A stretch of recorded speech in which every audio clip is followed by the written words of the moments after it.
시간은 이제 얼마 남지 않은 시간. 이제 보시면서 주문하셔야 될 것 같은데요. 레이스에서 레이스로 모든 것을 설명할 수 있는 브랜드, 바이크계의 실질적인 페라리 MV 아구스타의 이야기를 지금 시작합니다.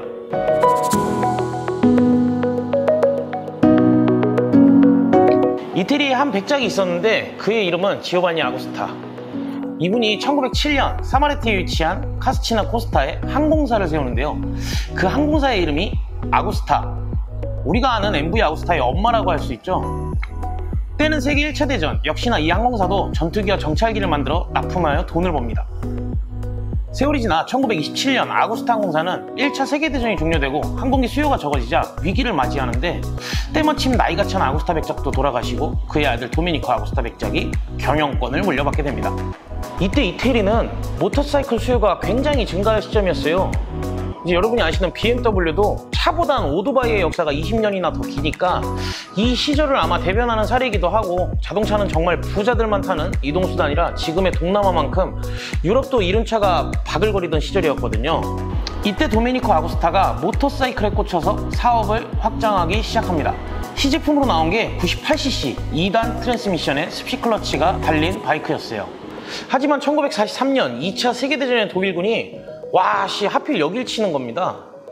아구스타 공장 지역을 점령하면서 폐허가 됐는데, 불굴의 사나이 도메니코는 포기하지 않고 이때 모터사이클 회사를 따로 설립하게 되는데, 이로써 우리가 아는 이름이 탄생합니다. 바로 베르게라 지방에 세운 기계 조조 회사를 줄여서 MV 아구스타라는 브랜드를 만듭니다. 1945년 대중에게 최초로 MV 아구스타의 바이크를 선보였고, 46년엔 공식으로 레이스에 참여합니다.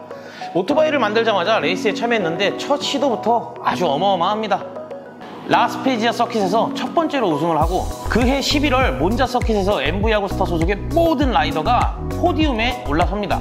그렇게 처음부터 싹쓸이하면서 시작된 레이싱은 1950년 대배기량 바이크를 만들면서 여러분도 아시는 죽음의 레이스 맨섬 TT에 출전하기 시작하는데, 2년 만에 세실 샘포드라는 라이더가 MV 아구스타의 TT에서의 우승을 가져다 줍니다.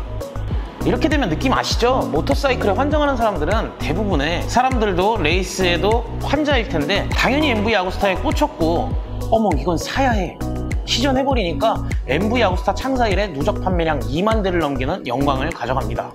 이때부터 아구스타는 대량 생산보단 소량 생산하면서 품질을 극대화시키는 전략을 세웠는데, 이런 노력이 빛을 발한 게 1959년 윤활 장치에 대한 기술이 발달했고 엔진 내구성이 뛰어나서 모터사이클 역사상 무려 10만 킬로 보증 제도를 시행합니다. 이렇듯 승승장구하는 아구스타가 레이싱에서 왕자의 자리에 오르는 역사는 52년부터 시작되는데, 전적 한번 들어보세요. 컨스트럭터 월드 챔피언 타이틀 37회, GP 통산 우승 횟수 256회, 17년 연속 GP 타이틀 획득, 특히 58년 60년엔 WGP의 모든 부분 클래스에서 우승. 유럽에 여러분이 아시는 두카티, 질레라, 모토구치, 이런 애들은 뭐 째바리도 안 되는 거고, 이게 감이 안 오신다면 현 시점, 즉 오늘날까지 여러분이 아시는 혼다와 야마하, 아프릴리아 다음으로 4위에 랭크하고 있는 게 바로 MV 아구스타입니다. 이 MV 아구스타 이 전적이 왜 대단하냐?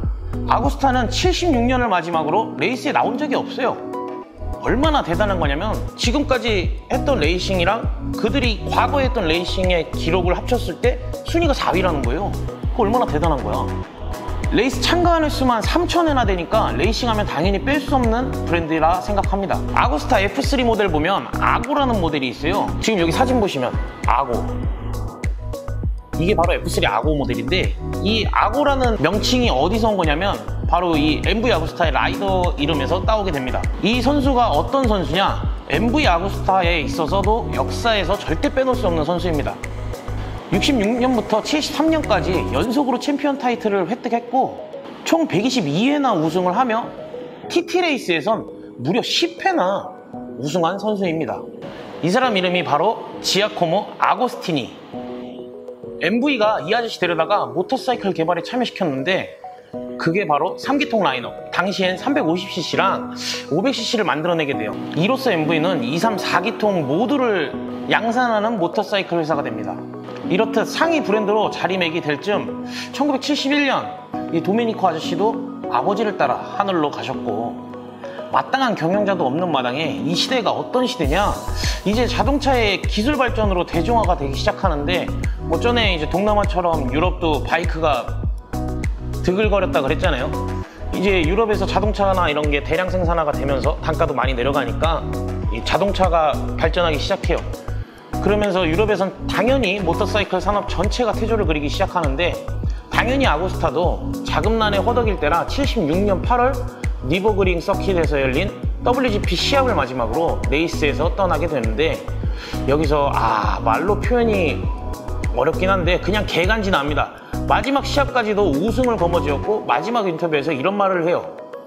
우리는 더 이상 레이스에서 증명할 게 없다. 이렇게 박수를 받으면서 명대사를 남기고 떠납니다. 시간은 이제 얼마 남지 않은 시간. 이제 보시면서 주문하셔야 될 것 같은데요. 얼레벌레 시간이 지나 80년 자금난은 최고조에 이르게 되는데 새로운 전주를 찾으며 당시 EFIM에 투자를 요청했어요. 우리나라도 IMF 때 수많은 사람들이 구조조정에 들어갔었잖아요. MV도 마찬가지였고 공장도 폐쇄되고 구조조정에 사실상 부도나 다름없는 상태니까 모터사이클 분야에선 완전히 철수했다고 봐도 무방해요.